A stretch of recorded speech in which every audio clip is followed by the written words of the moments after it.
For the past year, I've been in production on a film called Amistad, which is based on a very important time in history, a time when 53 Africans led a revolt aboard a slave ship and then found themselves fighting for their freedom and fighting for their lives inside the American judicial system. It was a case that was argued by former President John Quincy Adams to the Supreme Court that contributed to an unprecedented decision. And yet, so very few people have ever heard of this story. Sometimes history is not handed down to our kids in a careful way, and that's a shame because understanding history is finally what will determine our future.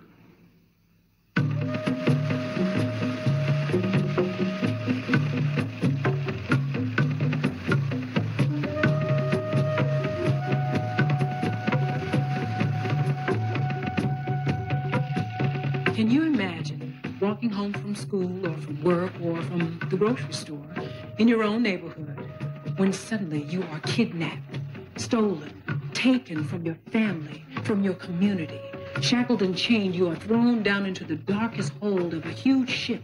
There you're crammed with other captives, beaten, starved for weeks, maybe months. Then you're taken to a foreign country where no one knows your language, no one knows your culture. There you're forced to work like a mule or a horse for the rest of your life.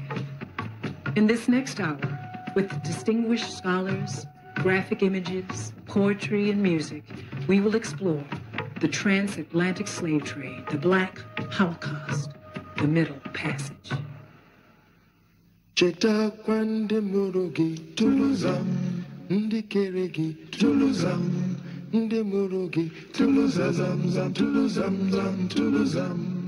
To have complete power over another human being, to be able to use that human being like a beast of burden, that has got to be something that is damaging eternally to the spirit, to the human spirit.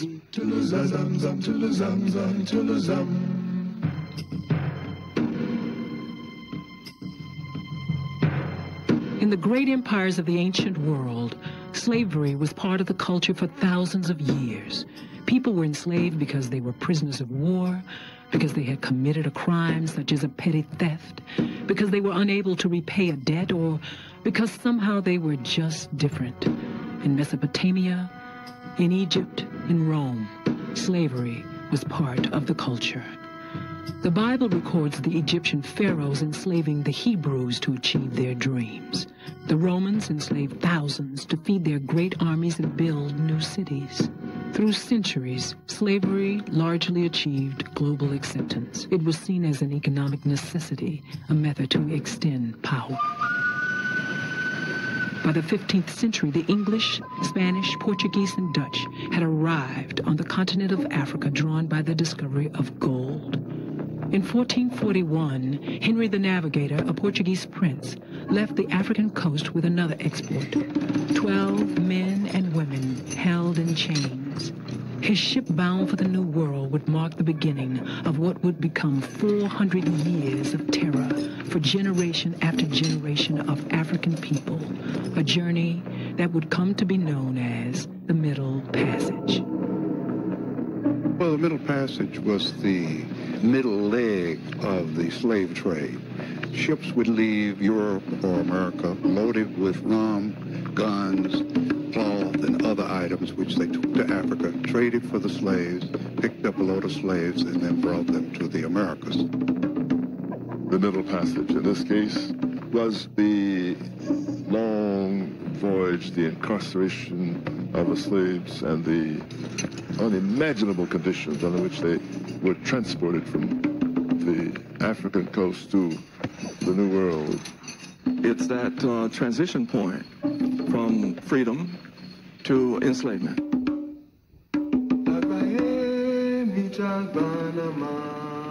What is Africa to me? Copper sun or scarlet sea, jungle track or jungle star, strong bronze men or regal black women from whose loins I sprang when the birds of Eden sang. County Cullen, poet. Little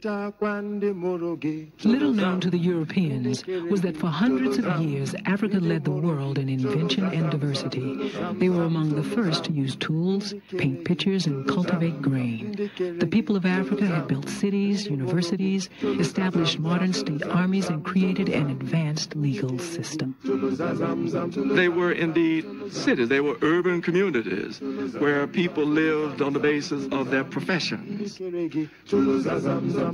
There were some common characteristics, and I think one of those common characteristics was the family.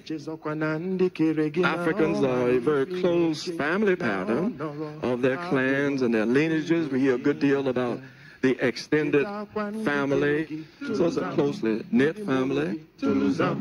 My name is Yamba, and this is my story. When I grow up, I will be a great drummer like my father. I will make praise songs for Oya, the river. Mama's beautiful teeth flash white as she feeds me from her rice bowl. This is my home. Africans have their own ceremonies to initiate individuals into society so that people know their place in society. In a number of their ceremonies, they must repeat their history in order to move to the next level, so that although many of them are not writing their history, they are remembering their history. By the mid-1400s, a dark chapter of history would begin to emerge. Very early on, with the expansion of Christianity, the notion was that we, as Europeans, must Christianize and civilize the Africans. Civilize. Racism came to play a part very early in that they were an inferior people, and they were meant to be slaves. Africa became a continent under siege. English slaver Captain Richard Drake recorded. On the 7th morning of the march, we reached the enemy's borders and came in sight of a peaceful village. Here our hunting began.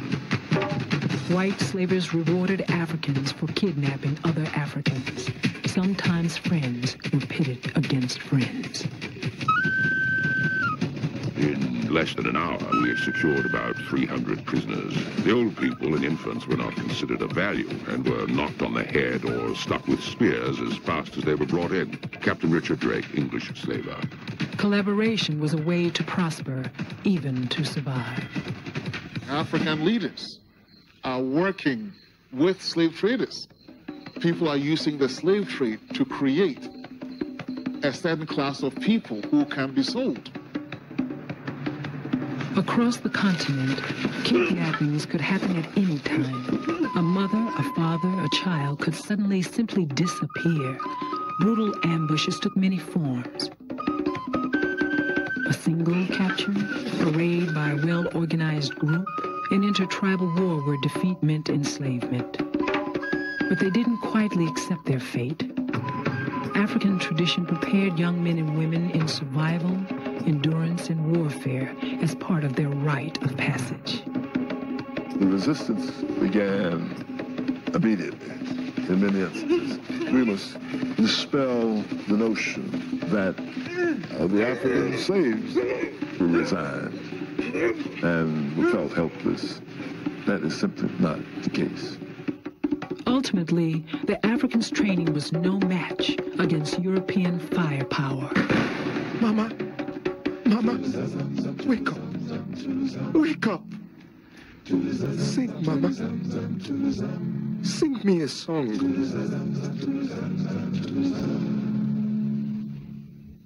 The most significant impact of all of this was a psychological impact.